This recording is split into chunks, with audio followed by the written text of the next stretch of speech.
Buenas noches, bienvenidos a la sesión ordinaria de la Sociedad Mexicana de Oncología. En nombre del doctor Héctor Martínez Said, presidente, les doy la bienvenida para esta sesión académica.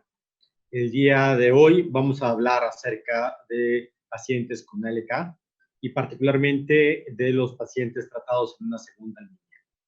De tal manera que tenemos la fortuna de tener el día de hoy al doctor Javier de Castro. Él es jefe de oncología del Hospital Universitario de La Paz en España y nos va a hablar acerca del impacto de la segunda línea de tratamiento en pacientes con ALK. Doctor Javier de Castro, muchas gracias por acompañarnos y lo dejo para dar su presentación. Muchísimas gracias, doctor Arrieta. Muchísimas gracias a la Sociedad Mexicana de Oncología por darme la oportunidad, aunque sea virtualmente, de poder estar y compartir esta sesión educacional. Como ha comentado el doctor Arrieta, vamos a hablar del tratamiento de segunda línea de los pacientes con cáncer de pulmón ALK positivo. Esto es mi declaración de conflictos. Y como ustedes bien saben, hoy en día el cáncer de pulmón hemos cambiado de esa quimioterapia que teníamos hace apenas 15 años a dos grupos de tratamiento, uno basado en los pacientes con mutaciones druggable, con mutaciones tratables, y en este panorama que tenemos, la primera, como todos saben, fue EGFR, pero la segunda fue el reordenamiento de ALK, cuando en 2007 el grupo japonés del Dr. Soda describió por primera vez este reordenamiento que ya se había descrito en los años 90 para los pacientes con linfoma anaplásico, una proteína que en el adulto no tiene mucho significado biológico, pero que puede tener un papel fundamental en el desarrollo del sistema nervioso central. Y de ahí un poco también toda la patología que tiene, como ustedes saben, en estos casos, la enfermedad ALK.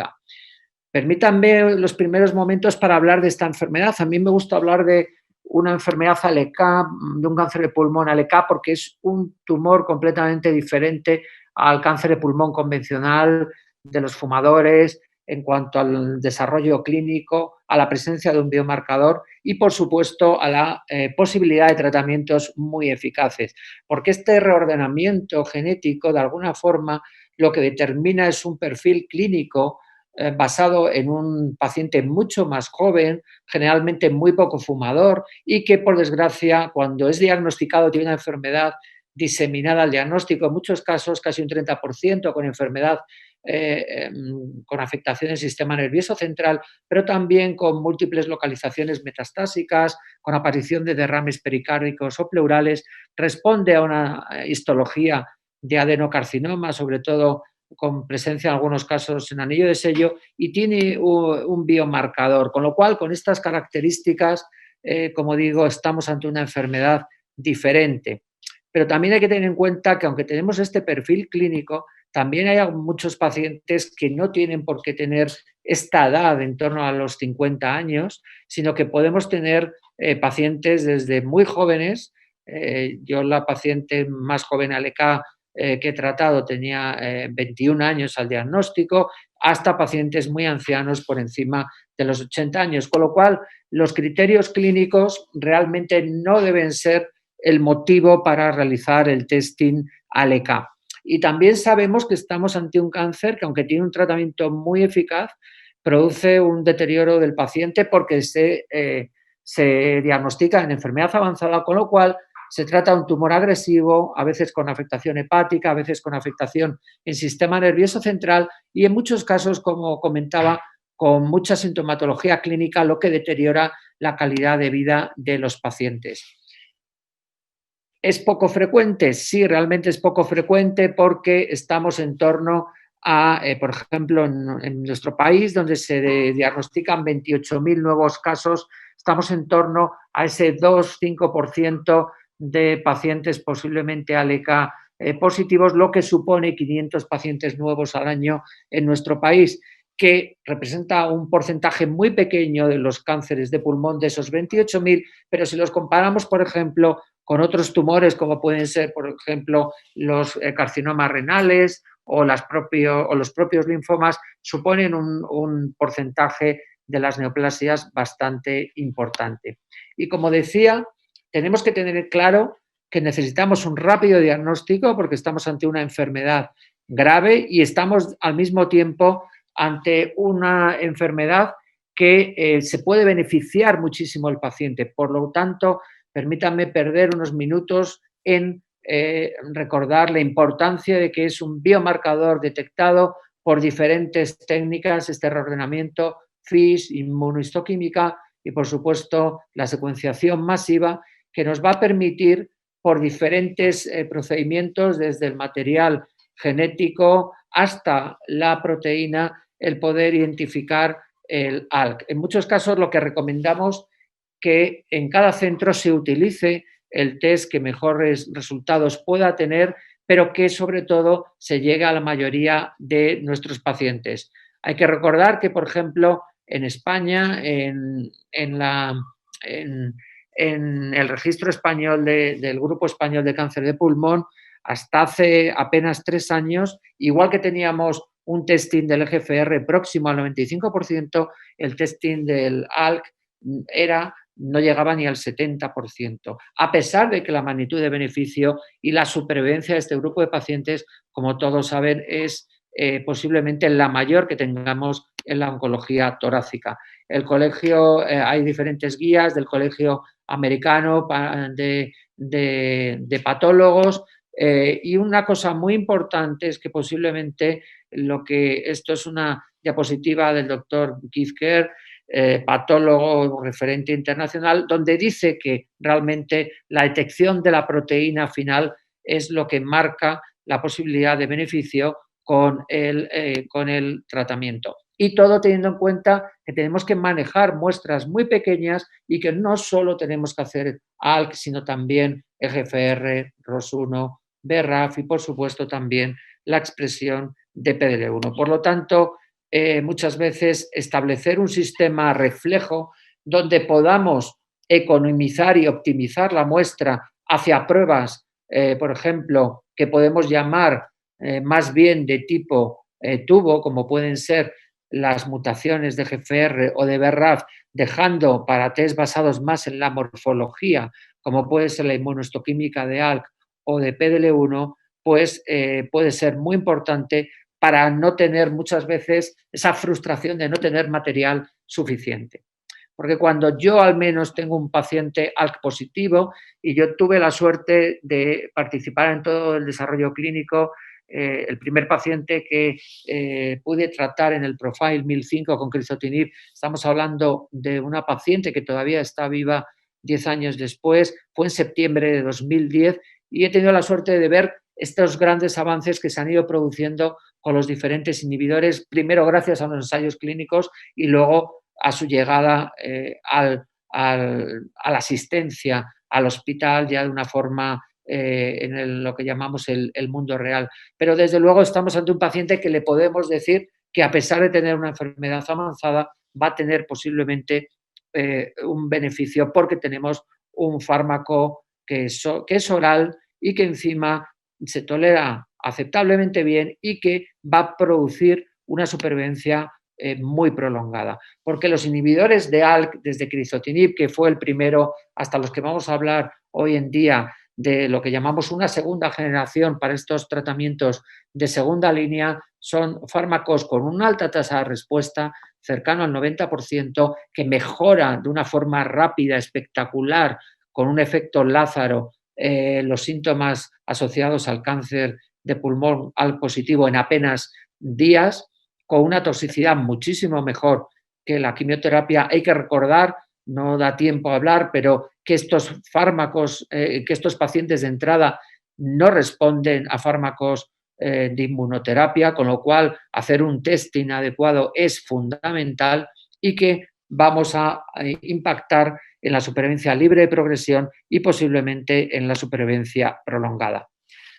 ¿Cómo elegir estos inhibidores? Yo creo que hay que combinar estos 4 estos 4 piezas del puzzle, por supuesto la eficacia, por supuesto el control del sistema nervioso central, de la enfermedad sistema nervioso central, el perfil de toxicidad será muy importante y la resistencia, sobre todo cuando estamos hablando de tratamientos en segunda línea, porque como veremos las mutaciones de ALK que no están inicialmente, pero que pueden ser uno de los mecanismos más importantes de resistencia, pues posiblemente su identificación sea importante en un futuro y desde luego los nuevos inhibidores tienen como éxito el rescatar pacientes que han progresado a crizotinib, que era el tratamiento estándar, y tienen ese éxito porque pueden vencer esas resistencias, esas mutaciones que el tumor ha podido hacer.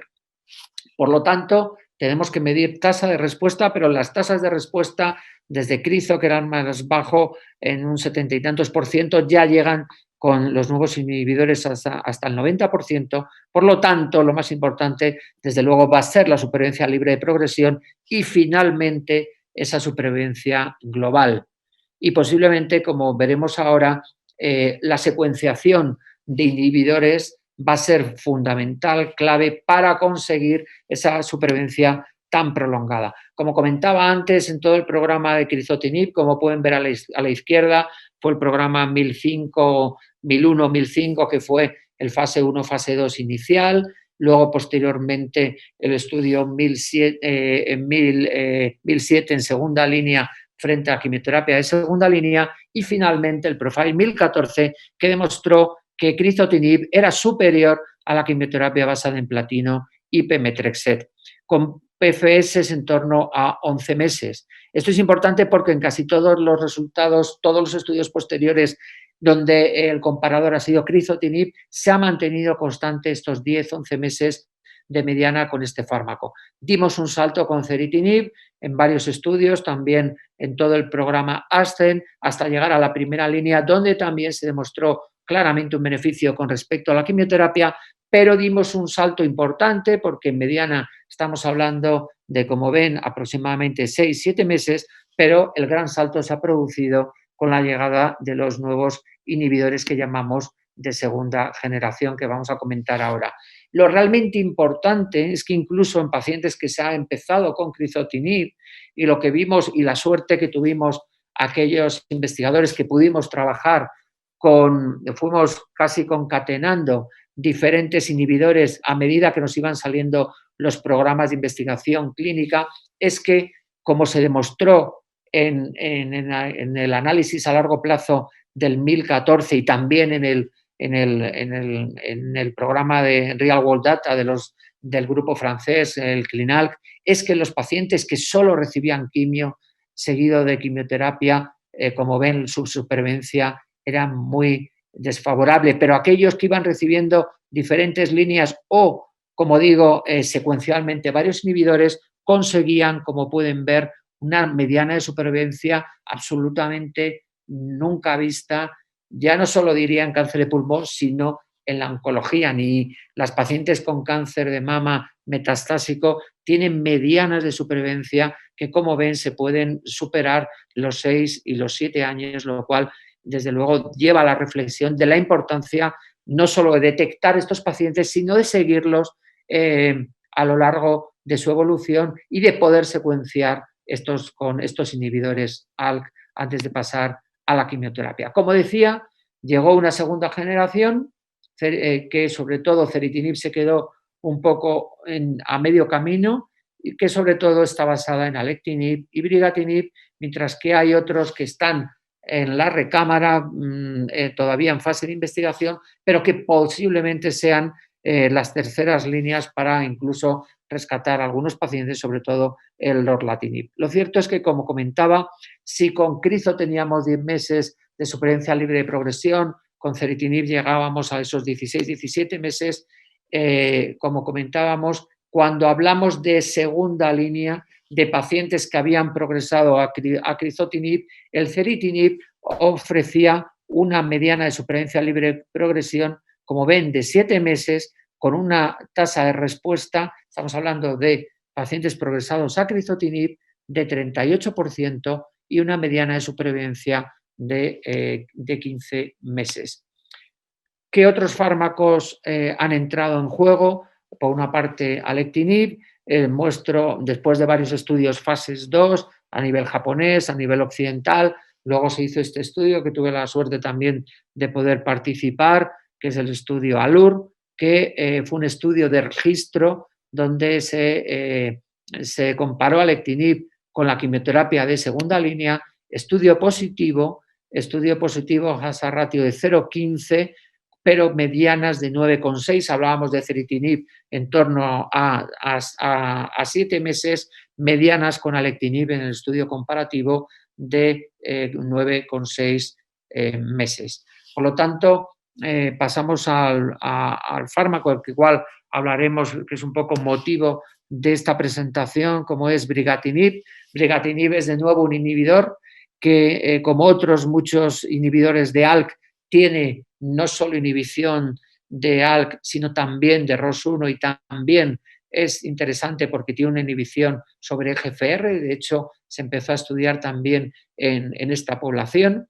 Y lo interesante de brigatinib, después de un primer estudio fase 1-2, es que había un problema de determinación de dosis, sobre todo basado en algo que ha marcado un poco la evolución de este fármaco, sobre todo desde el punto de vista de la seguridad, que es la posible desarrollo de neumonitis, y por eso se desarrolló el estudio fase 2 aleatorizado, conocido dentro del programa ALTA. Fue el primero de los ALTAs. Luego hay un ALTA de primera línea, que no es motivo de esta presentación, pero que también ha demostrado el beneficio en primera línea de brigatinib. Pero lo interesante de este estudio ALTA es que, de alguna forma, se puso de relieve la seguridad, viendo cómo, cuando se iniciaba con una dosis baja de 90, ver qué resultados había en términos de respuesta como primer endpoint, mientras que, para intentar evitar ese problema, sobre todo que en los primeros ensayos había sido más importante, pues subiendo la dosis de 90 a 180, ver cómo evolucionaban estos pacientes, sobre todo, como digo, en tasa de respuesta y en cuestiones de seguridad. Y lo que nos encontramos es que cuando los pacientes manejábamos la dosis baja de 90, la tasa de respuesta, estamos hablando de segunda línea, era de un 46% y un 81% de control de la enfermedad. Pero cuando nos íbamos a este paso de 90 miligramos durante una semana y luego seguido de doblar dosis a 180, subíamos la tasa de respuesta y también subíamos tanto el control global de la enfermedad como la mediana de duración de los respondedores. Y fíjense que lo interesante del ALTA es que si con ceritinib teníamos 7 meses, con alectinib en el estudio ALUR teníamos 9-10 meses, con el ALTA nos vamos a una mediana de supervivencia libre de progresión de casi 17 meses, con un 56% de respuestas, y esto impacta de una forma global en una mediana de 34 meses, lo cual resulta claramente significativo. Los datos de ALTA se han ido comunicando en diferentes congresos desde 2018 hasta la publicación de la actualización de follow-up, de seguimiento a 2 años, y como ven, la PFS se mantenía en torno a esos 16 meses que comentábamos antes. Esta es una publicación reciente de la actualización a 2 años, donde se veía que tanto en dosis bajas como en dosis altas, realmente los pacientes que alcanzaban respuesta eran los que tenían una supervivencia libre de progresión más prolongada. Pero, de nuevo, lo más interesante es que estos fueron los datos comunicados en supervivencia. Fíjense, pacientes en progresión, como decía, a crizotinib, un 80% de supervivientes al año, un 66% de supervivientes a 2 años, y, como decía, en la actualización con un seguimiento mayor se mantiene esa mediana en el grupo tratado con 90 miligramos durante una semana y paso posterior a 180 miligramos, una mediana de 34 meses, lo cual, como digo, es muy significativo para pacientes en progresión a crizotinib, como comentaba previamente. Si hiciéramos un estudio comparativo de los resultados que tenemos en términos de respuesta y sobre todo en términos de supervivencia libre de progresión, ya lo he comentado, pasaríamos esos 7 meses con ceritinib, iríamos escalando a esos 9-10 meses con alectinib. Los datos que tenemos con los lorlatinib son todavía de estudios de diferentes cohortes, en diferentes situaciones de pacientes tratados con varias líneas, pero se suelen situar en torno a estos 11 meses, y como en el estudio ALTA los pacientes se nos iban a esos 16 meses, que es la supervivencia más prolongada. Si hiciéramos una comparación indirecta, estaríamos hablando de estas curvas en el caso del uso de brigatinib versus alectinib o ceritinib, como comentaba. Y de hecho esto se ha reproducido en diferentes cohortes de vida real. Traigo la del grupo francés con 100 pacientes, donde pacientes, como ven, tratados algunos con 2 líneas, algunos con 3, algunos con 4, incluso 18 pacientes de esos 100 con 5 líneas antes de recibir brigatinib, como el resultado es muy interesante, porque tanto en términos de supervivencia como en pacientes que, como pueden ver previamente, hayan sido tratados con diferentes líneas, nos vamos, fíjense, supervivencia libre de progresión, de acuerdo al número de líneas de tratamiento y supervivencia global, desde el diagnóstico nos vamos a una mediana muy interesante de 38 meses. Es decir, los resultados en vida real reproducen un poco la proyección que teníamos en el estudio ALTA. Otra cosa interesante que también hemos visto también en este nuevo ASCO es que sabemos de la importancia de la enfermedad oligometastásica y de que posiblemente los pacientes portadores de mutación, EGFR, ALK, cuando se produce una respuesta prolongada en el tiempo, pero en un momento dado se produce un crecimiento oligometastásico, el continuar con el tratamiento y tratar en algunos pacientes más allá de la progresión, como ven, también con brigatinib se cumple, y de hecho en este congreso ASCO se ha presentado la experiencia, como ven, del MD Anderson, donde en pacientes tratados, en este caso con una radiocirugía de consolidación más el brigatinib, permitía, como ven, prolongar, conseguir una respuesta importante en pacientes, como digo, que tenían una progresión, y que esto era un tratamiento seguro y que permitía, aunque son pocos pacientes todavía en esta cohorte del MD Anderson, un resultado interesante. Con lo cual, yo creo que esto también es otra aproximación que todos sabemos. Pacientes que tengan una enfermedad oligometastásica, un tratamiento local, habitualmente con radiación, puede ser una opción. Como comentaba previamente, si yo quiero ver qué eficacia tiene un inhibidor de ALK, la respuesta, la supervivencia libre de progresión son muy importantes, pero posiblemente haya un parámetro que también tengamos que considerar, y es la progresión en sistema nervioso. Como hemos dicho al principio, al momento del diagnóstico inicial, aproximadamente un 30% de los pacientes tienen afectación del sistema nervioso. Que esto viene de lo que habíamos comentado, de ese significado biológico de una proteína que posiblemente esté actuando en el desarrollo embrionario, en el desarrollo del sistema, del neuroeje, del sistema nervioso del embrión. Lo que ocurre es que si utilizamos crizotinib, posiblemente post-crizotinib, vamos a llegar hasta un 60-70% de progresiones cerebrales. Es posible que lo podamos rescatar con nuevos inhibidores, pero evidentemente la afectación cerebral es uno de los grandes problemas de esta enfermedad ALK y posiblemente el gran talón de Aquiles que tuvo crizotinib y también en gran medida ceritinib, porque, como comentaba, el inhibidor que tengamos que elegir también tiene que tener un buen control de la afectación cerebral. Sabemos que, como comentaba, es muy frecuente la afectación cerebral, que además, esto es una paciente, que es precisamente esta paciente que les comentaba previamente, que fue la primera que ingresó en un estudio con crizotinib en mi centro. Como ven, múltiples metástasis cerebrales que desarrolló al cabo de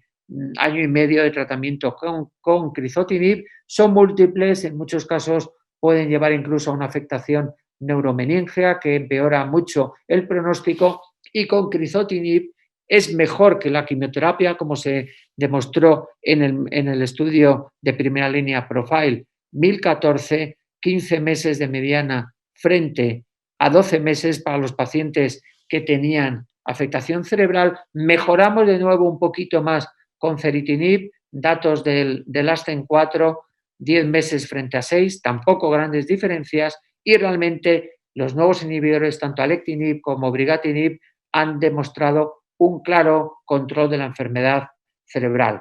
Los datos que se han barajado en el estudio de segunda línea con alectinib demostró un mucho mejor control de la afectación cerebral para los pacientes que en este caso se trataban en primera línea con alectinib frente a crizotinib, lo cual es tanto para pacientes con afectación cerebral tratados o no con radioterapia, y también este concepto que sobre todo en primera línea es muy interesante, de evitar el desarrollo de metástasis cerebrales. Pero ¿qué ocurre con brigatinib? ¿Qué datos tenemos?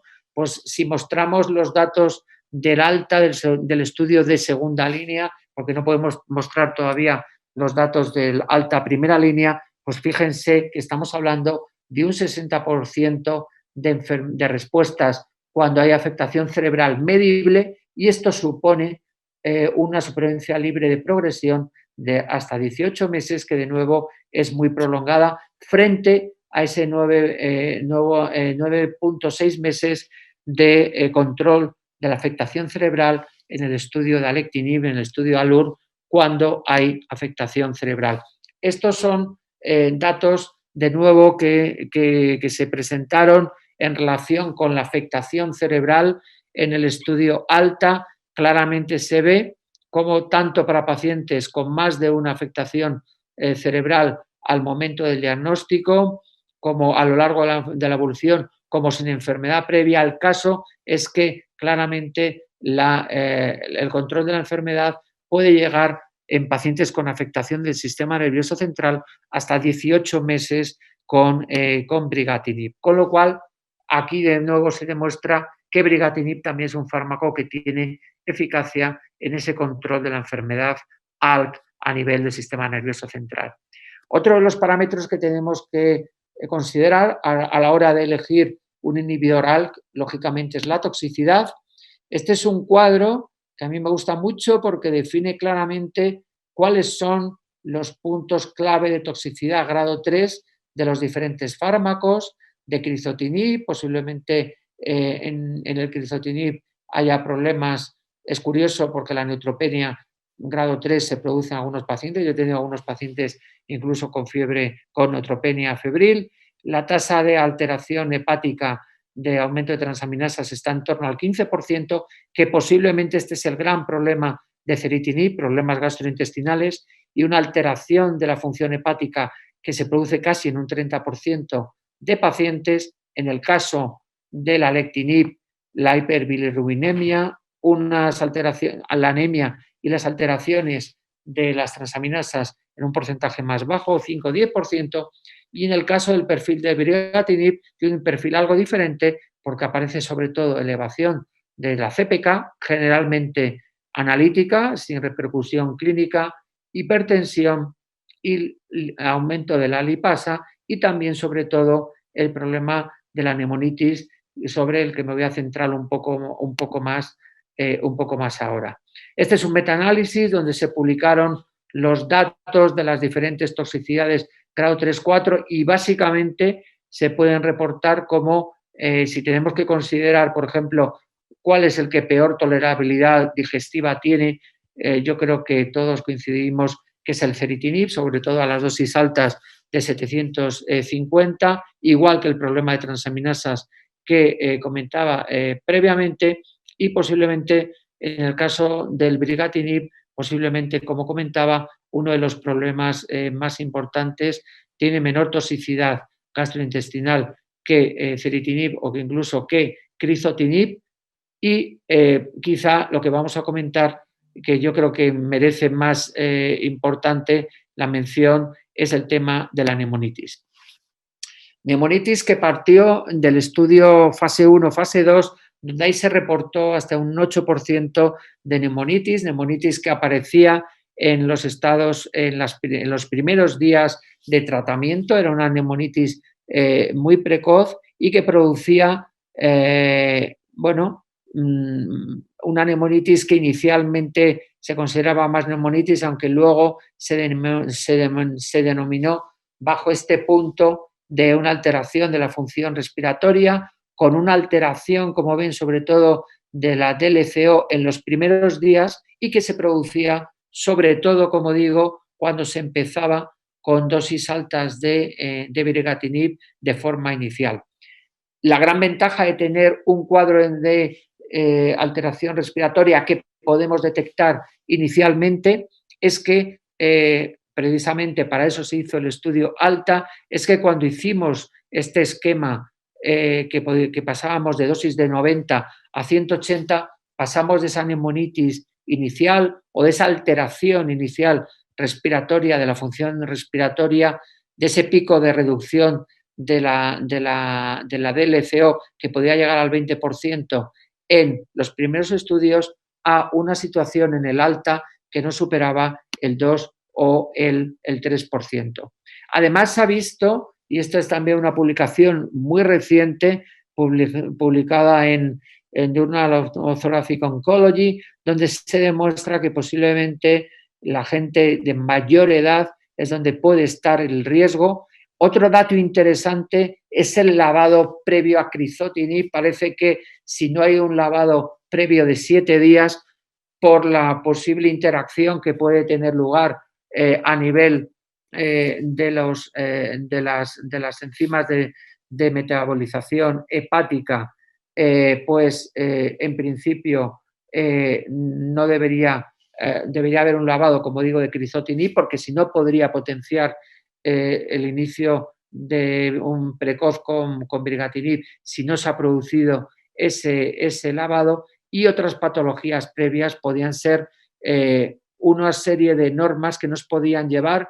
Estos son un grupo del doctor Kamich, que fue uno de los grandes desarrolladores no solo de brigatinib, sino también de crizotinib, los parámetros que nos pueden llevar a identificar cuáles son los pacientes de riesgo. Y repito, edad avanzada, dejar al menos 7 días de lavado desde el crizotinib y, por supuesto, como comentaba, mantener el esquema de dosis de 90 y, si no se produce problemas, subir a los 180 a la semana. De hecho, como comentaba, el grupo del doctor Kamich pues identifica que como este problema muchas veces es un problema funcional, incluso no es un problema radiológico real o clínico importante para los pacientes, pues les recomiendo esta publicación también bastante reciente, publicado el año pasado, donde determinados los diferentes grados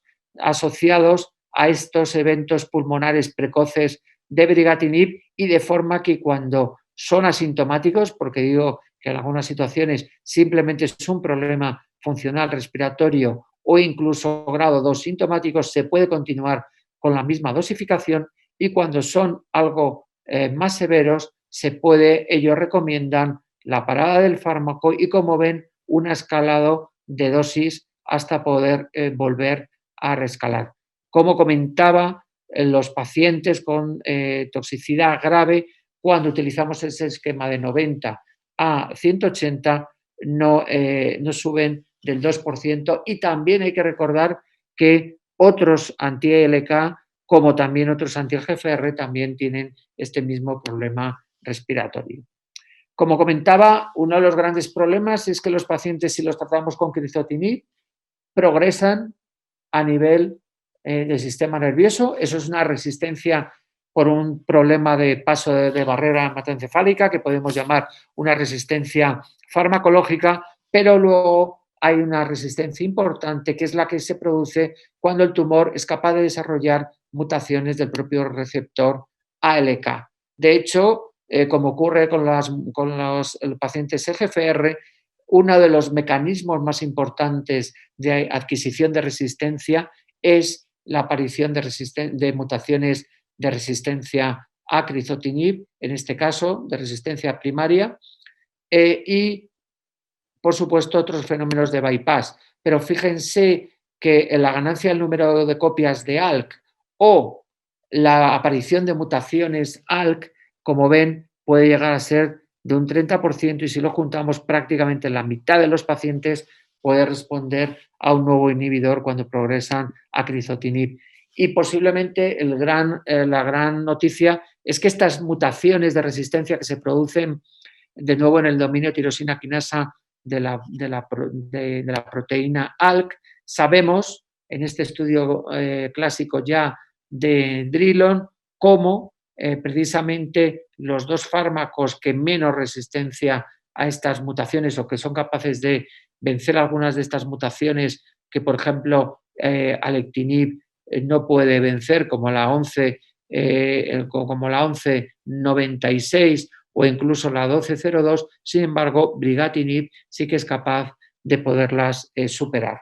Por lo tanto, se plantea si pudiéramos tener la oportunidad de identificar estas mutaciones a la progresión, definir qué fármaco vamos a utilizar, porque posiblemente, dependiendo de si hemos empezado con crizotinib o ceritinib o incluso alectinib, posiblemente vamos a tener un perfil de resistencia, de aparición de mutación de resistencia que posiblemente brigatinib pueda vencer en muchos casos.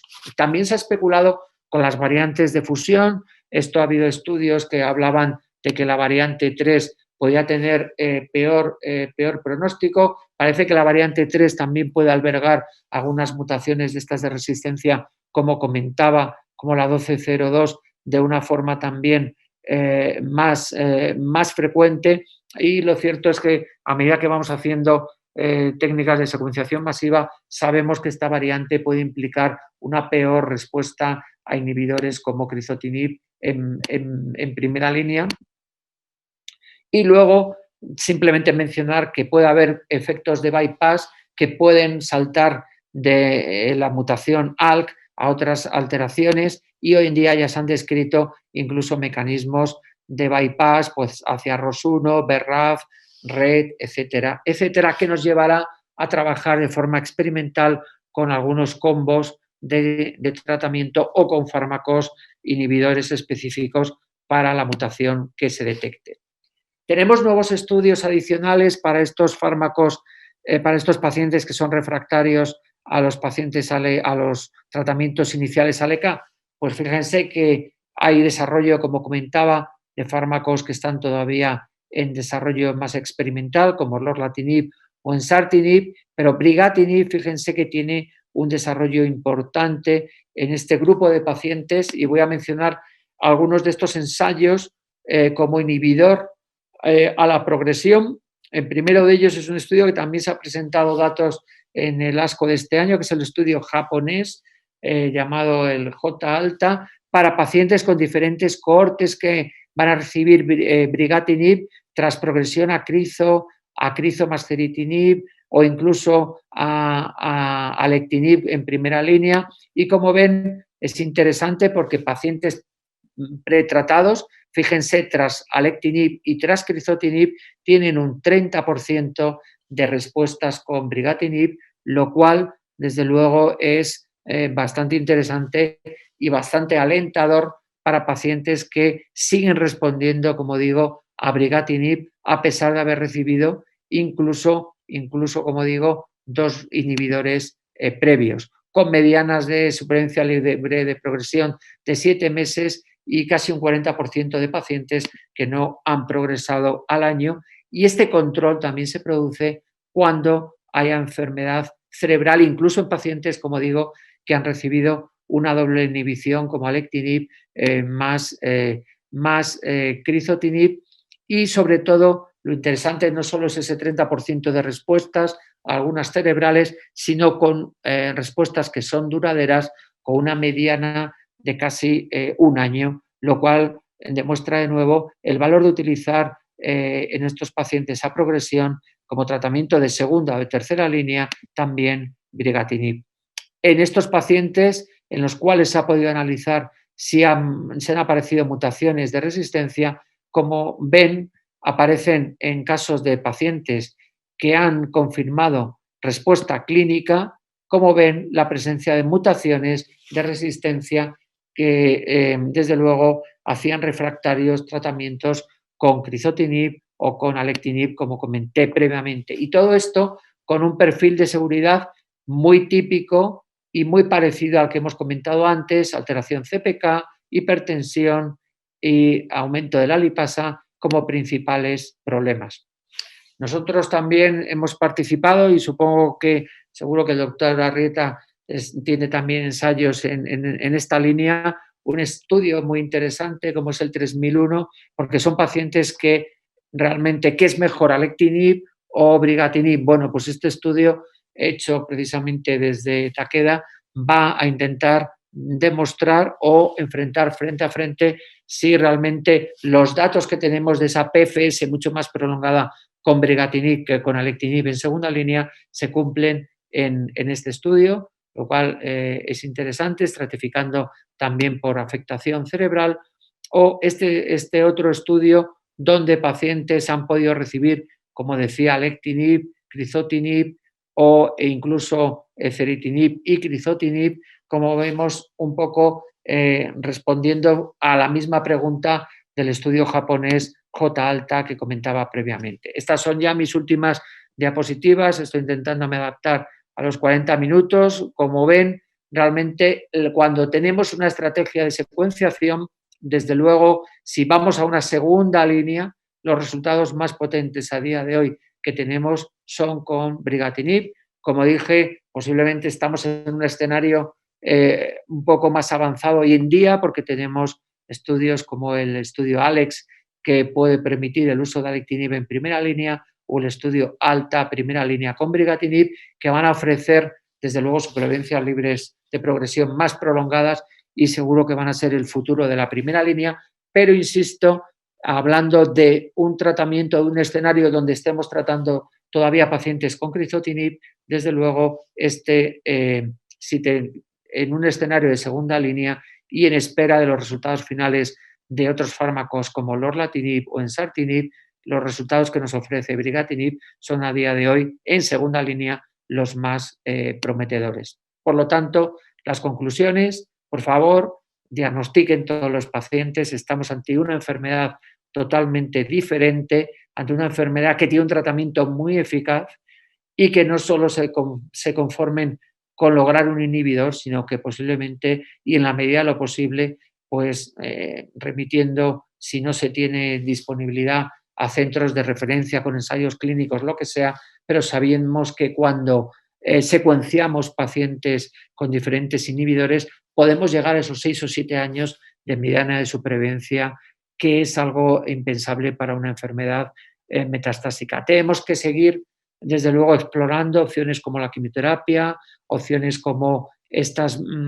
alteraciones genéticas de mal pronóstico, como la presencia de P53 que no he comentado, o la presencia de variantes de fusión, que aunque todavía pueden tener un papel controvertido, pueden importar también a la hora de mayor resistencia y, como digo, posiblemente el papel de la rebiopsia, la progresión y posiblemente un estudio de un perfil mutacional puede ser, desde luego, muy interesante. Pues hasta aquí es todo. Muchas gracias por su atención. Bueno, muchas gracias. Vamos a presentar algunos datos de brigatinib en nuestra población mexicana y pues estos son mis conflictos de interés. Bueno, ya hablamos de la importancia de cáncer de pulmón. 1 de cada 5 muertes en Estados Unidos es cáncer de pulmón, y mientras hay una mejoría en la sobrevida de muchas neoplasias, en cáncer de pulmón tenemos una discreta mejoría en los últimos años, en las últimas décadas. Sin embargo, el hecho del descubrimiento de blancos terapéuticos y particularmente GFR y ALK, han modificado el pronóstico de los pacientes. El hecho de tener primeramente una genotipificación completa y tener acceso al tratamiento en diferentes cortes ha duplicado o triplicado la sobrevida de los pacientes con cáncer de pulmón. Y estas mutaciones, por supuesto, influyen en GFR y ALK. Y como estamos normalmente en el país, como estamos haciendo la determinación de las mutaciones, es de una manera secuencial y pocos pacientes son de una manera simultánea con componentes del Next Generation Sequencing. Entonces tenemos una gran necesidad de poder mejorar los estudios de genotificación, ya que cada vez tenemos más blancos terapéuticos y, por supuesto, exigir niveles de calidad a estas pruebas de laboratorio que van a ser determinantes para la sobrevida de nuestros pacientes. Y es importante pues integrar estos laboratorios a nuestra vida diaria.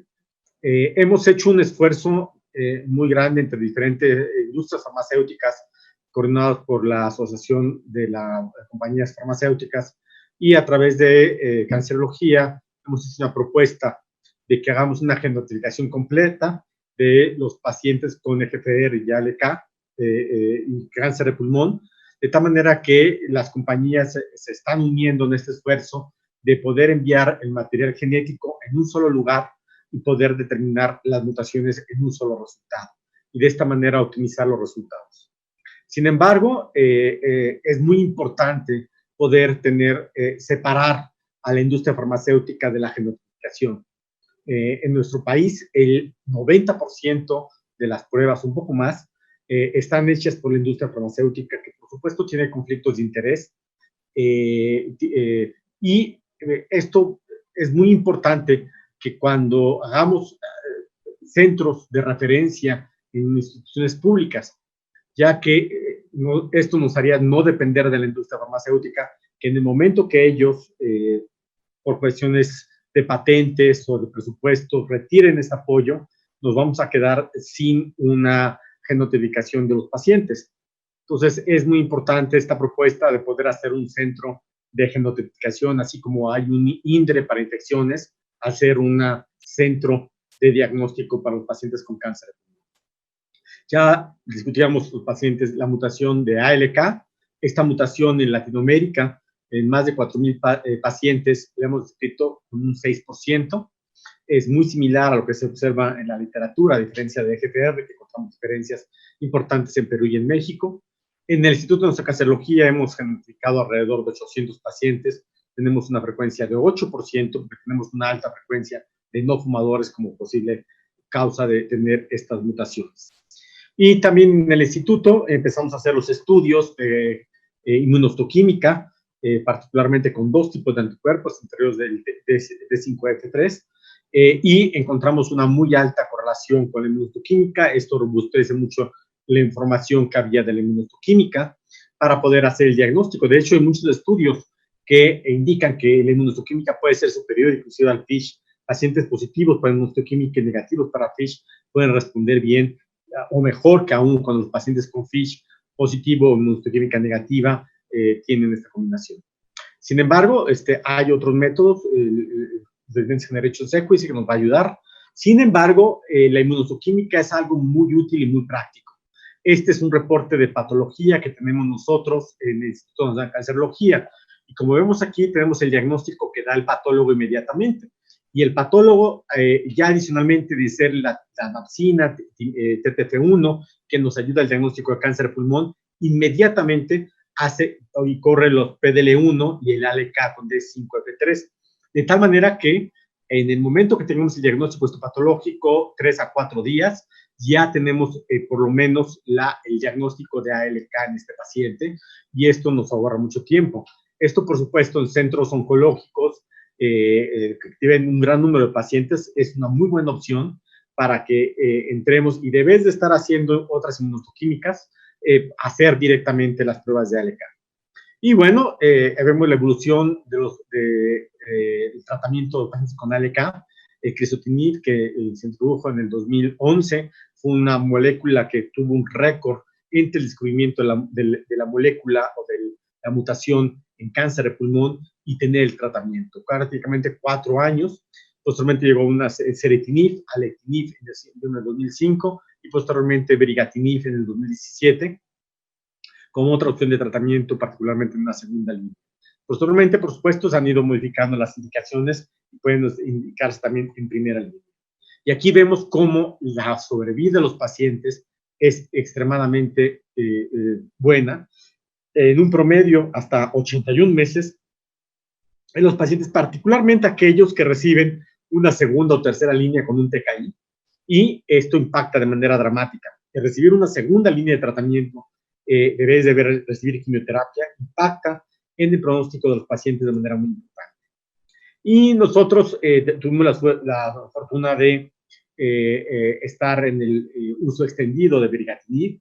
Evaluamos la actividad, la respuesta en la población mexicana y obtuvimos también la información del Instituto Nacional de Enfermedades Respiratorias con el doctor Jerónimo Rodríguez y el doctor Alatorre, en el cual se incluyeron 5 pacientes del INER, el COI del Estado de México, el doctor Saúl, nos brindó información de 2 pacientes, y en cancerología tuvimos 34 pacientes tratados con Brigatinib. Inicialmente la dosis de 90 miligramos y llegar hasta una dosis de 180 miligramos, posteriormente a la tolerancia de 90. De estos 41 pacientes, las características de los pacientes, vemos aquí que la edad es de 53 años, es la edad característica de pacientes con LK, el género, hombre 58, el estado funcional de los pacientes, mayor parte, 70% intercellular y el 80% de pacientes no tenía historia de tabaquismo.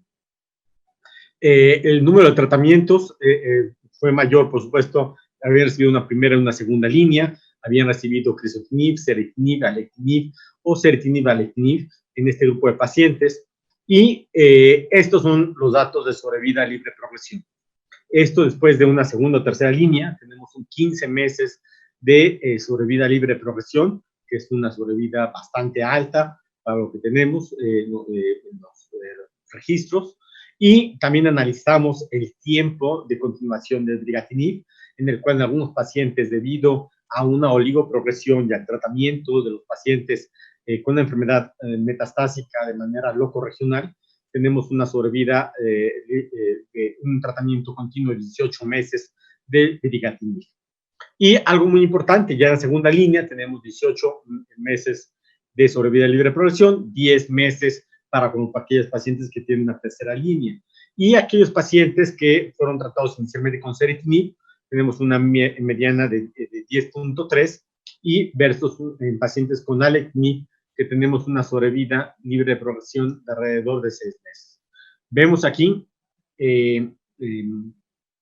la sobrevida global de los pacientes al tiempo de Brigatinib, es de 18.39 en la media, no alcanza la mediana, la mediana no se alcanza en este grupo de pacientes. Vemos que la sobrevida es alrededor del 75% a un año, es una sobrevida, son datos todavía inmaduros,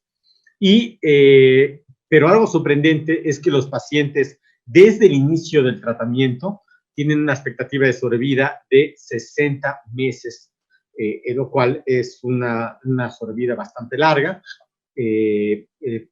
ya viendo en este grupo de pacientes con enfermedad metastásica.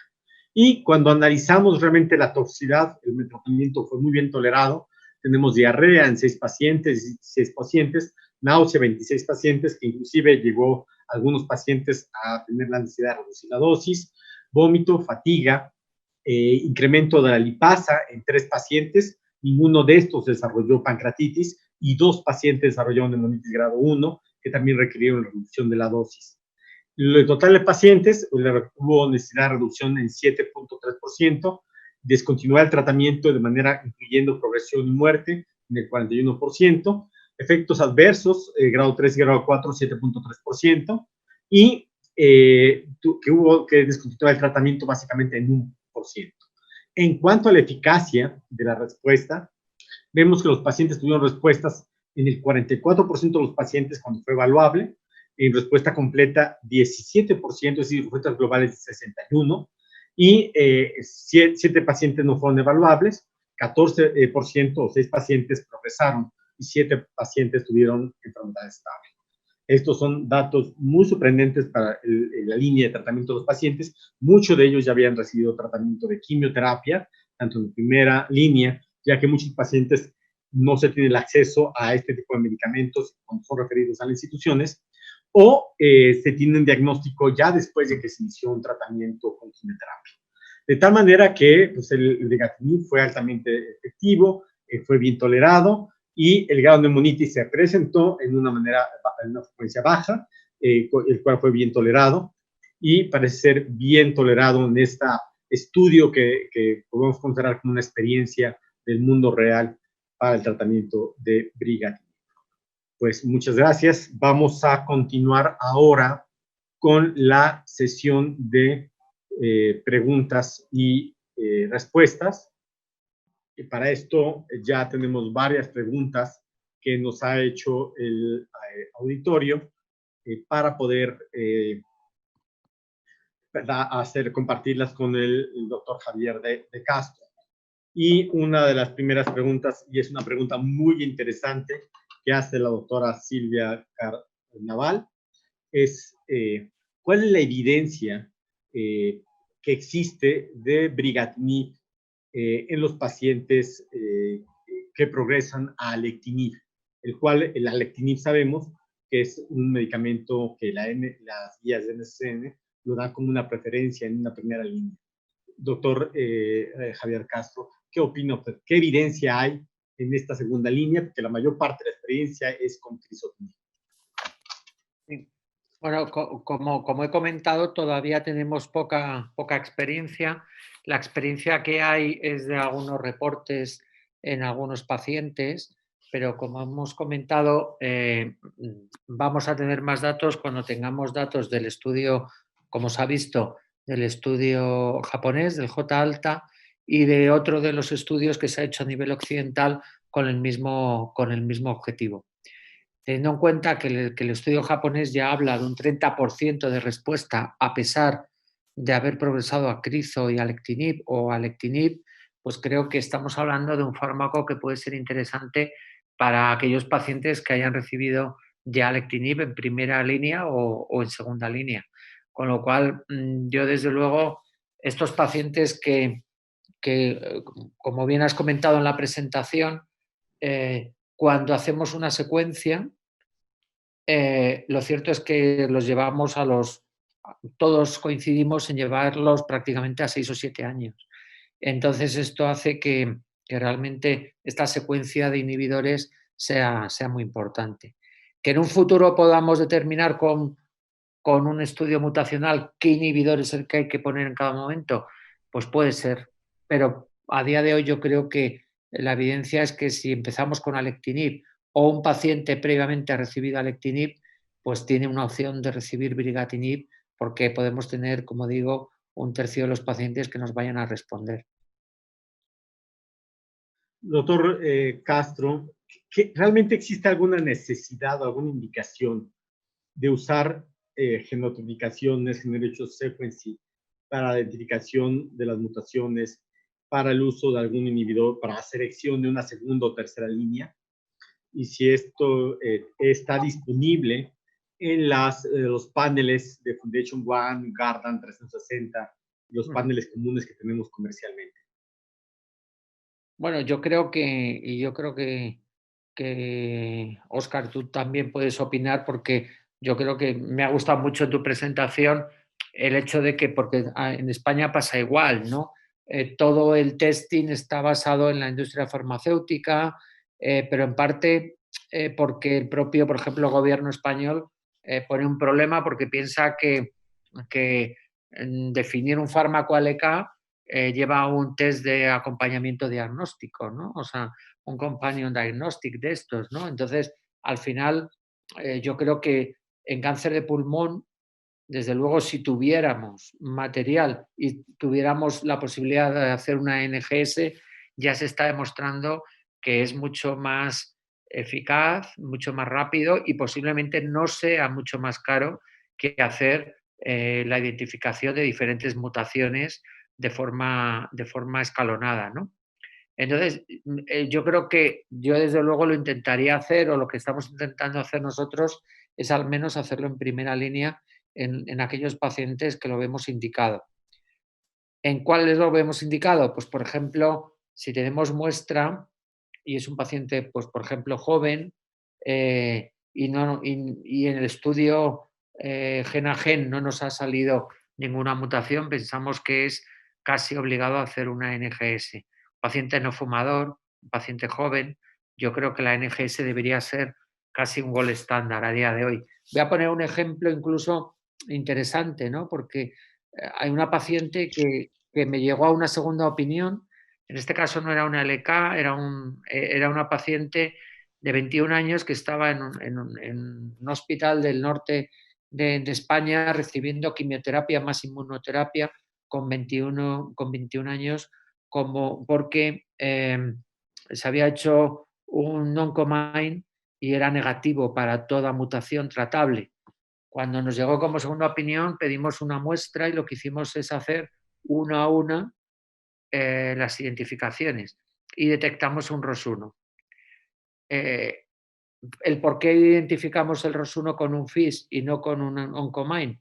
Pues lo hemos descubierto ahora haciendo un Illumina que tenemos en nuestro centro, que nos ha identificado que lo que la paciente tiene es un reordenamiento de ROS1 que está descrito una vez y por lo tanto no está metido en el panel de OncoMine. ¿Esto a qué reflexión llevo? Pues a que posiblemente no sirva para todos, pero posiblemente haya casos que sí. En la pregunta que comentabas, que hablabas de segunda línea, pues yo creo que a día de hoy, teniendo fármacos en segunda línea tan eficaces como brigatinib, como alectinib, posiblemente si no tenemos material para hacer un estudio de mutaciones, podemos empezar con el fármaco. Pero si realmente en un futuro próximo, o bien tenemos material o bien tenemos biopsia líquida, pues posiblemente sea, y dispongamos de varios, posiblemente sea más interesante hacer la mutación, porque podríamos de alguna forma organizar los inhibidores a utilizar. Uno puede decir, lorlatinib va a ser el pan inhibidor que van a responder todos los pacientes. Bueno, en los estudios de lorlatinib lo que se ve es que los pacientes que responden son aquellos que portan sus tumores mutaciones de ALK. En los que no tienen esas mutaciones tampoco lorlatinib es tan eficaz.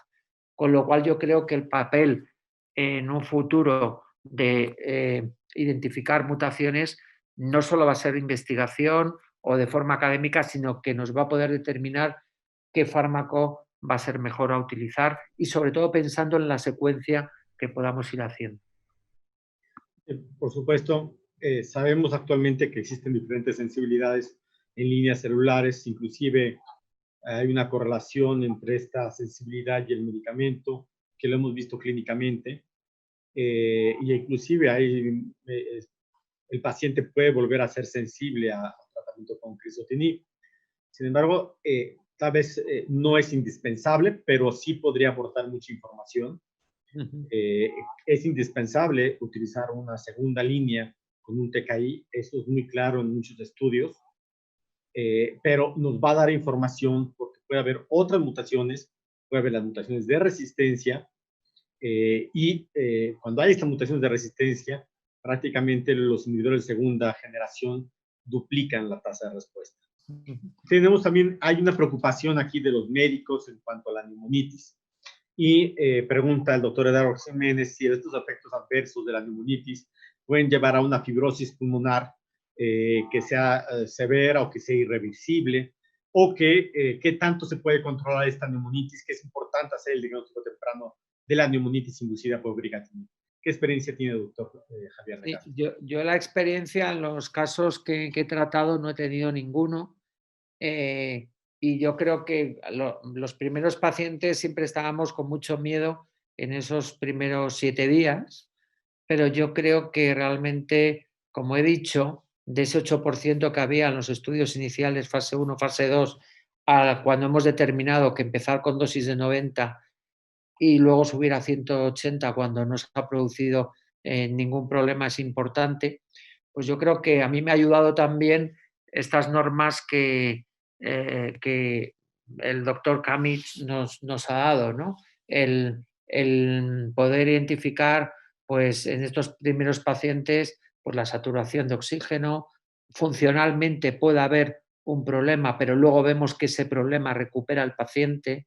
Entonces hay que vigilarlo, pero tampoco hay que tener excesivo miedo, porque cuando hemos visto, y esto se repite en el alta en primera línea, no supera el 2% de la incidencia, no de neumonitis, sino de efecto adverso pulmonar, que como se está viendo ahora, en algunos casos parece que es hasta transitorio, ¿no?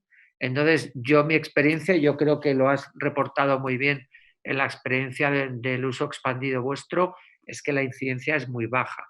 Yo, sinceramente, no creo que los pacientes a día de hoy nos hagan una fibrosis a largo plazo. No por el brigatinib, sino, como digo, otros como crizotinib también tienen una incidencia de neumonitis en torno a ese 2%, ¿no? Entonces, yo creo que a día de hoy, con ese seguimiento de normas y con la dosis de 90 a 180, yo me siento seguro. Y yo creo que, por lo que habéis contado vosotros de vuestra experiencia en la vida real con el uso expandido, tenéis un poco la misma sensación. Nosotros tenemos 2 pacientes con brigatinib, todos con grado 1, suspendimos el medicamento y reiniciamos la dosis más baja y el paciente no volvió a presentar neumonitis. Tuvimos otra neumonitis con alectinib, que curiosamente nosotros midimos los niveles plasmáticos de alectinib. Tuvimos ese paciente el doble de las concentraciones plasmáticas y desarrolló una neumonitis grado 3, que también se recuperó e iniciamos una dosis baja con este paciente. Y bueno, también el doctor José Acevedo nos pregunta acerca si en este grupo de pacientes el seguimiento de una biopsia líquida podría ayudar a predecir y cambiar de manera temprana un tratamiento de un TKI de una segunda línea. ¿Qué tanta experiencia tienen ustedes en España con esta segunda línea, las biopsias líquidas como un seguimiento para la progresión? Bueno, igual que en el caso del GFR, yo creo que es fácil identificar una mutación. En el caso de reordenamientos, como ocurre con ALK, pues claramente no se ha podido determinar una identificación de ALK claramente en biopsia líquida. Los datos más potentes vienen de Guardan o vienen del estudio BFAST, en este caso de Roche, que se comunicó en el pasado, creo que fue en ESMO, en Barcelona, donde se vio que cuando identificas en biopsia líquida, en este caso con Foundation Medicine, en este caso con Foundation Liquid, ALK, el reordenamiento de ALK, el fármaco funciona, es decir, que la identificación es positiva. Sin embargo, no sé si vosotros habéis participado en el BFAST. El BFAST fue un poco frustrante porque nosotros tuvimos algún caso que era positivo localmente y cuando se hizo la biopsia líquida no lo identificó y esos pacientes no pudieron entrar en el estudio. Con lo cual, la conclusión que yo saco del BFAST es que cuando detecto en biopsia líquida el reordenamiento de ALK por técnica Foundation Medicine, sí que puedo estar seguro de que el fármaco va a funcionar.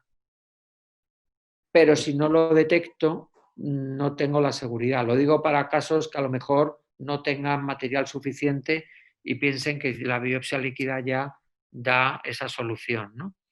Y luego, en el caso de las mutaciones, seguro que vosotros en el Instituto de Cancerología, que tenéis mucha investigación, seguro que habéis estudiado. Nosotros, por ejemplo, en mi laboratorio hemos intentado hacer, buscando también en exosomas y tal, y no es tan fácil la identificación de ALK como parecía, ¿no?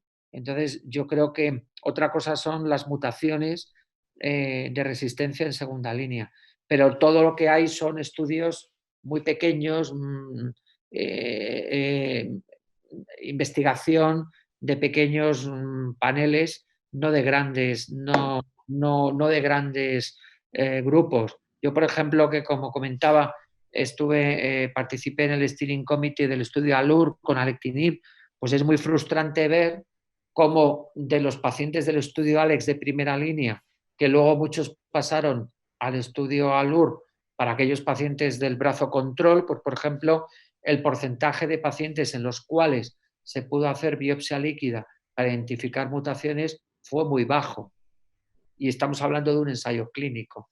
Con lo cual, esto hace pensar que es todavía algo que todavía tenemos que desarrollar mucho más. Posiblemente sea, pero ya digo, reordenamiento no es fácil y las mutaciones en muchos pacientes no las hemos identificado a día de hoy en los ensayos, con lo cual en la práctica clínica todavía va a ser más complicado. Bien, son muchas preguntas, vamos a poder seleccionar. Hay una pregunta que me gustó mucho de José Ramos Olivares. Tras la progresión, una segunda o tercera línea, ¿qué utilizar? Actualmente tenemos información que los pacientes tienen bajos niveles de timidato sintetasa y tienen buena respuesta al pemetrexed. Pero por otra parte tenemos el Empower 150, que tiene cierta información de que pacientes con ALK pueden responder a inmunoterapia. Entonces, doctor Javier de Castro, ¿qué quimioterapia es la que usted recomendaría después en pacientes con ALK que tienen que recibir quimioterapia porque se han agotado las posibilidades de un tratamiento con un TKI? Yo, sinceramente, elegiría los esquemas con pemetrexed. ¿Por qué? Porque primero el Empower 150 al final introduce más pacientes EGFR que ALK. El número de pacientes ALK es muy pequeño. Luego en la vía EGFR sí que tenemos casi demostrado un crosstalk con la vía VEGF, ¿no? Y tenemos los datos del estudio, no solo del Empower 150, sino de todos los estudios japonés, del estudio del grupo español Believe. Estamos participando nosotros también en el estudio del grupo español Booster, que utiliza osimertinib más bevacizumab a la progresión EGFR, pero el ramucirumab también está, pero sin embargo en ALK hay muy poca evidencia con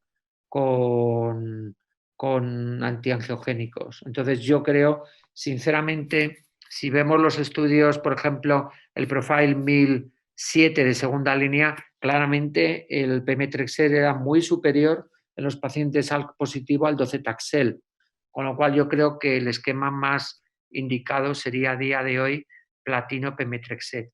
Y la inmunoterapia, dejarlo para etapas más tardías porque los resultados que ha habido hasta ahora no han sido tampoco muy eficaces. Muy bien, estoy también de acuerdo con toda esta respuesta. La doctora Jazmín de Anda nos pregunta, ¿en qué paciente particularmente o qué criterio utilizaría para realizar una rebiopsia?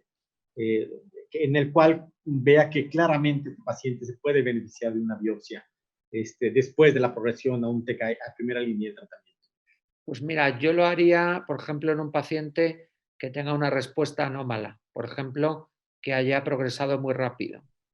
Sería un paciente para plantear.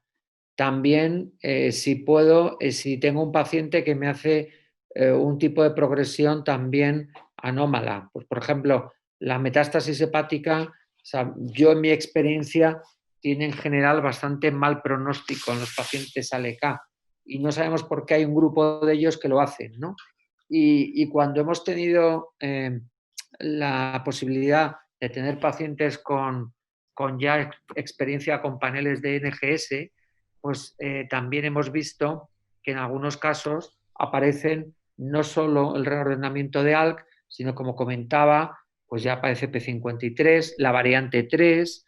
Entonces, en todos estos casos en los cuales uno puede pensar que tengo mala evolución o un tumor que puede tener una combinación de mutaciones o en un tumor donde aparece una progresión algo anómala a lo esperado, me plantearé hacer una rebiopsia.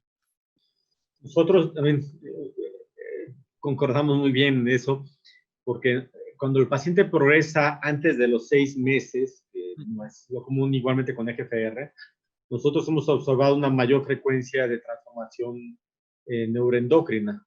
Y por supuesto, los otros pacientes no responden, particularmente mayor experiencia con EGFR.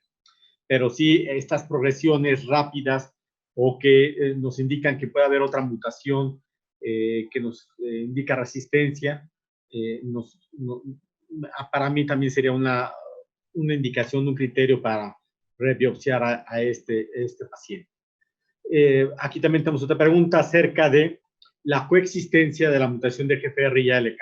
¿Qué tan frecuencia es la mutación de EGFR? Pacientes con EGFR tienen ALK. ¿Qué tan frecuente tienen los pacientes con ALK? ¿Tienen EGFR mutado? ¿Y qué implicación tendría? ¿Y qué tratamiento le daría a un paciente con conmutación?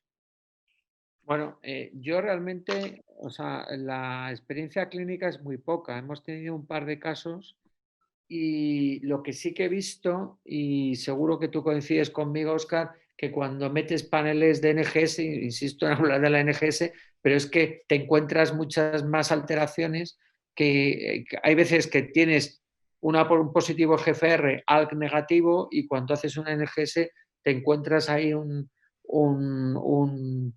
mutación por medio, ¿no? Entonces yo creo que posiblemente estos sean los casos que, como bien decíamos, sean los que no responden brillantemente a un fármaco, ¿no?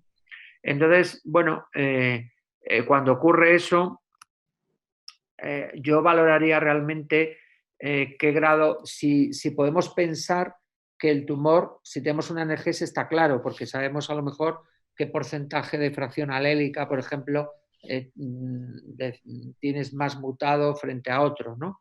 Pero si no tuviera eso, pensaría un poco también en la forma de presentación o en el tipo de diseminación, o le insistiría al patólogo cuánto, si por ejemplo ha hecho una inmunistoquímica, cuántas células tiñen realmente ALK o qué tipo de mutación GFR tienes. Y con eso empezaría con uno, no intentaría empezar con los dos, porque pienso que, creo que recordar que uno de los estudios que hizo fue el doctor Pasillani en Boston, utilizando dosis en su día de erlotinib de 100 con crizotinib de 200. Pero claro, la toxicidad de esas combinaciones puede ser complicada. A día de hoy, pues por ejemplo, un fármaco como brigatinib, ya hemos comentado, que tiene también una actividad EGFR, con lo cual podría ser un buen fármaco para utilizar en combinación, ¿no? Pero ahí primaría, ya digo, si el tumor es más EGFR o más ALK. Intentaría empezar con este y ver qué ocurre, antes de utilizar una doble combinación, que en muchos casos sería muy experimental, incluso pues a nivel de las autoridades habría que justificar un poco esa combinación, ¿no? No sé, ¿tú qué opinas, Óscar? Yo, de acuerdo, la combinación fue muy atractivo, dar una dosis baja de ambos, una dosis baja de uno, pero el riesgo de neumonitis cuando se combinan tratamientos puede ser alto. Y hay reportes en la literatura de respuesta con inhibidores de TKI, GFR y otros con ALK. Yo me inclinaría a utilizar un inhibidor de ALK porque es el que mayor impacto en la sobrevida tiene, inclusive que pacientes con EGFR. Ese sería un criterio. Y si tuviera que utilizar uno, brigatinib tiene actividad en EGFR. Y por cierto, también tiene casos de hipertensión que me hace pensar que también pudiera algo no descrito tener alguna actividad sobre algún tipo de receptor de factor de crecimiento vascular endotelial. Pero esta dualidad podría yo acercarme a intentar hacer con brigatinib. Pero vaya, eso a veces también se observa que cuando el paciente tiene negativo, pero a la progresión y a la rebiopsia con SAS hecho sequencing, hasta un 10% tienen EGFR o KRAS.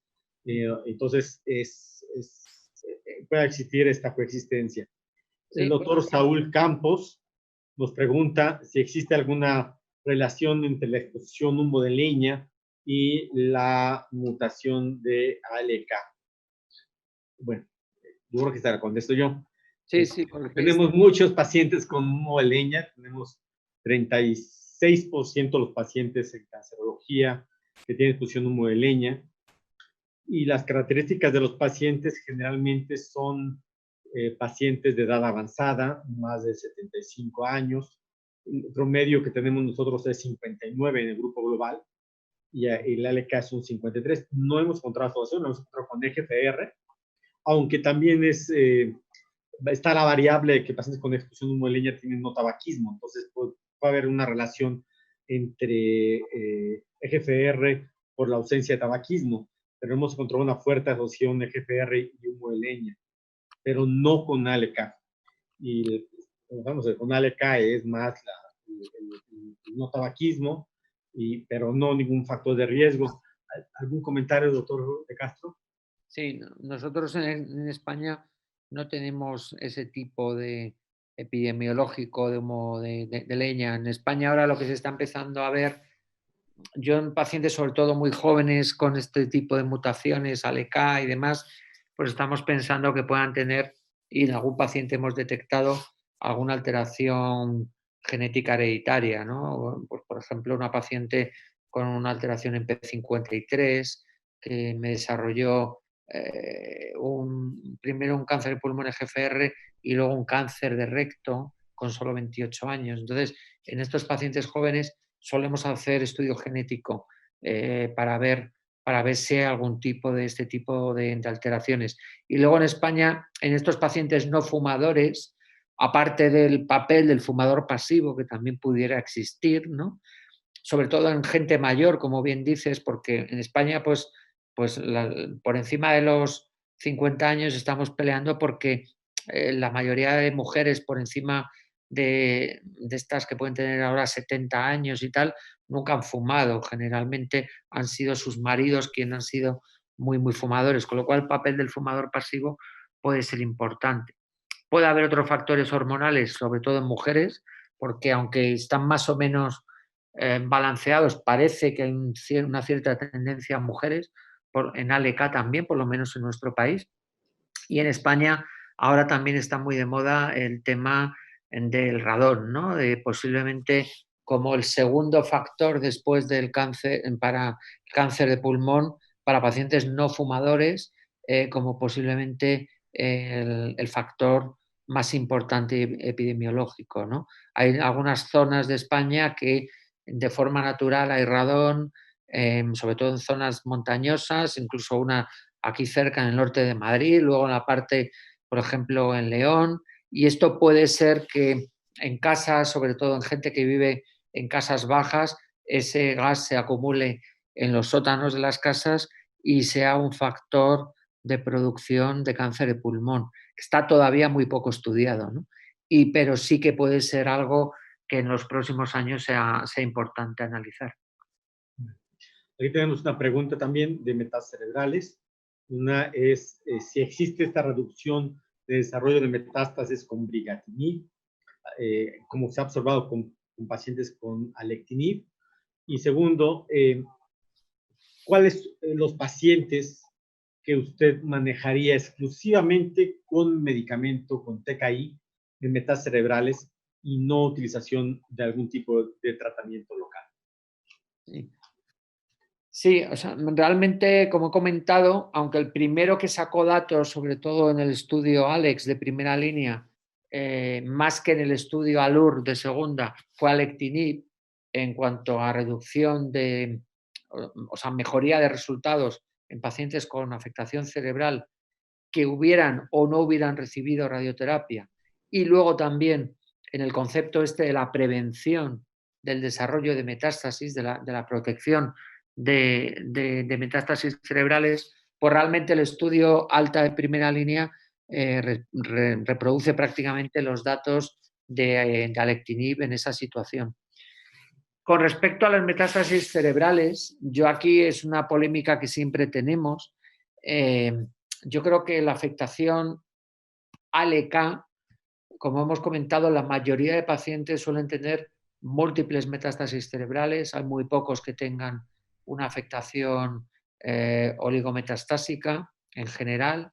Entonces, generalmente cuando hay múltiples y el paciente no tiene un problema neurológico grave, nosotros empezamos con el inhibidor y dejamos la radioterapia para casos donde veamos que no ha funcionado el inhibidor o para casos donde a lo mejor desaparecen metástasis, pero queda alguna lesión residual, que esa la intentamos tratar con radiocirugía. Pero precisamente como estamos hablando de pacientes que van a vivir 6, 7 años de promedio, lo que intentamos es no utilizar una radioterapia holocraneal, sobre todo de forma precoz, porque pensamos que eso puede deteriorar mucho la calidad de vida desde el punto de vista cognitivo de un paciente a largo plazo. Esta es una polémica que muchas veces hemos tenido también cuando hemos ido para allá, para México, para otros países, y también tenemos en España porque muchos oncólogos radioterápicos consideran que el gold estándar de la afectación cerebral sigue siendo la radiación. Entonces, cuando es una lesión pequeña, única, una o dos lesiones, pero cuando tenemos una siembra miliar, como ocurre en muchos pacientes, o incluso una afectación neuromeningia, que los pacientes ALK con mucha frecuencia tienden a hacer refuerzos meningios que sabemos que pueden ser afectaciones meningias, yo creo sinceramente que la potencia de los inhibidores como alectinib, como brigatinib, merece la pena probarlos antes que la radioterapia, ¿no? Yo totalmente de acuerdo. Yo agregaría que al hacer esto necesitamos un seguimiento estrecho con resonancia magnética Sí. para valorar la respuesta y que esto no vaya a tener más complicaciones. Yo con respecto a la resonancia magnética, a veces la gente, el grupo de pacientes ALK es pequeño, ¿no? Pero yo siempre recomiendo en pacientes ALK, al menos, EGFR yo creo que también, pero ALK seguro y ROS1 también, pues hacerlo al diagnóstico y luego repetir cada 6 meses al menos una resonancia cerebral, porque hay que ver si el paciente desarrolla afectación el sistema nervioso, ¿no? Entonces, yo creo que merece la pena porque ahí precisamente sí que puede tener un papel la radioterapia muy eficaz, porque si tú detectas una leve progresión cerebral, es el momento de tratar esa lesión y seguir con el tratamiento, como he comentado con brigatinib, pero prácticamente ahora mismo la enfermedad oligometastásica te permite continuar con el inhibidor y tratar un foco local, que en muchos casos suele ser cerebral, y continuar con el fármaco, ¿no? Bien. Y bueno, estamos justo de tiempo, pero vamos a hacer una última pregunta.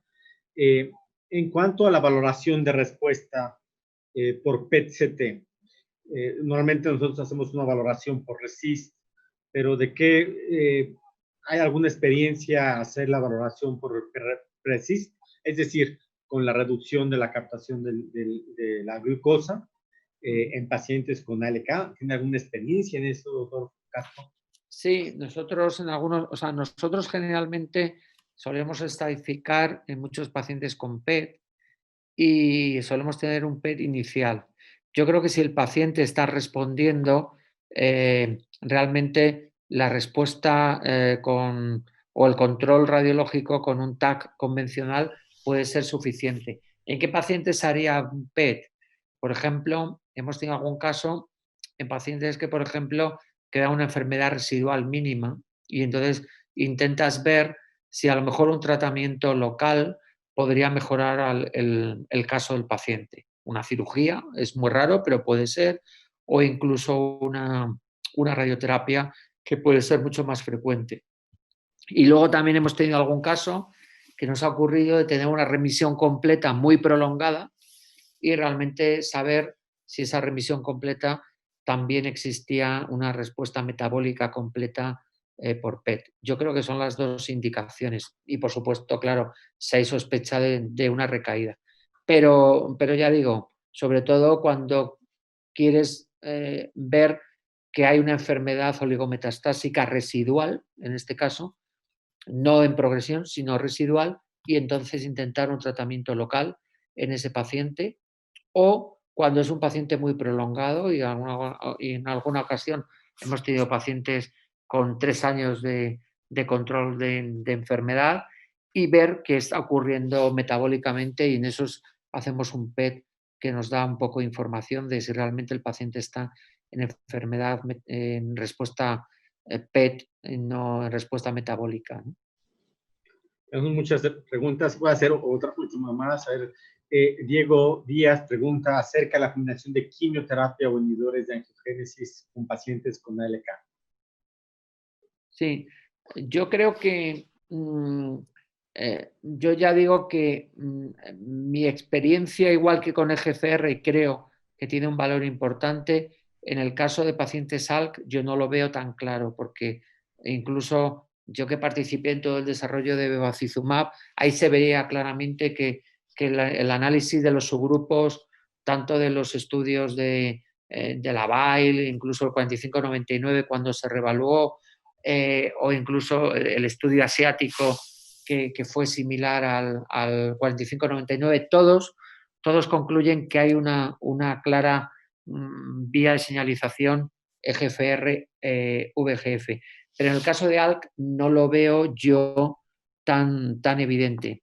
Lo que sí que veo, y esto yo no era muy defensor ni muy optimista con el uso de quimioterapia más inhibidores, por ejemplo, lo que ha ocurrido lo que está ocurriendo con el caso del EGFR, con los datos del estudio indio y con el estudio japonés y todo esto, pues quizá en un futuro se pueda intentar para aquellos pacientes de mal pronóstico, por ejemplo, aquellos que puedan tener, por ejemplo, una variante 3 o que puedan tener incluso algún tipo de mutación asociada a algún tratamiento con quimioterapia inhibidor de ALK, pero no tanto la vía antiangiogénica en los ALK, no la veo tan clara, no la veo tan fácilmente recomendable, ¿no?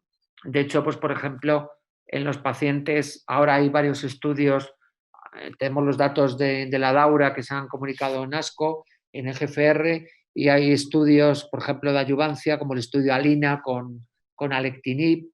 Entonces, una de las cosas que también se puede empezar a identificar es la biopsia líquida, esta que comentábamos antes, si en estos pacientes, que son muy pocos, porque pacientes ALK operados hay muy pocos, o en pacientes en estadio 3, pudiera tener algún sentido la identificación molecular de enfermedad mínima residual para que el paciente recibiera o un inhibidor de ALK o una combinación de quimio más inhibidor, ¿no?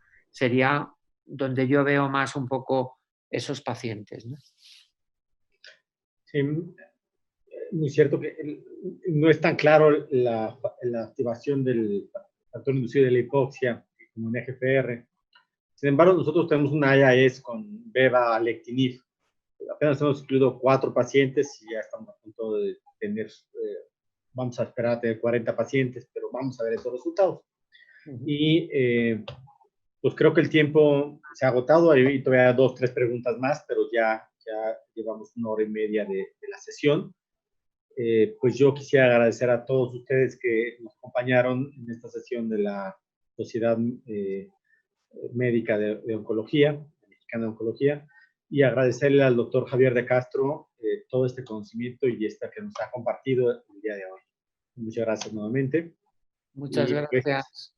Muchas gracias, doctora Rita. Ha sido un placer compartir este rato que se ha hecho corto, por lo menos a mí, de poder discutir y de poder compartir experiencias que yo creo que son muy productivas para todos, y también agradeceros estar aquí con vosotros este rato, esta hora y media, y el interés en los que os hayáis podido conectar y el esfuerzo que habéis hecho. Espero que haya sido útil lo que os hemos transmitido aquí. Muchas gracias.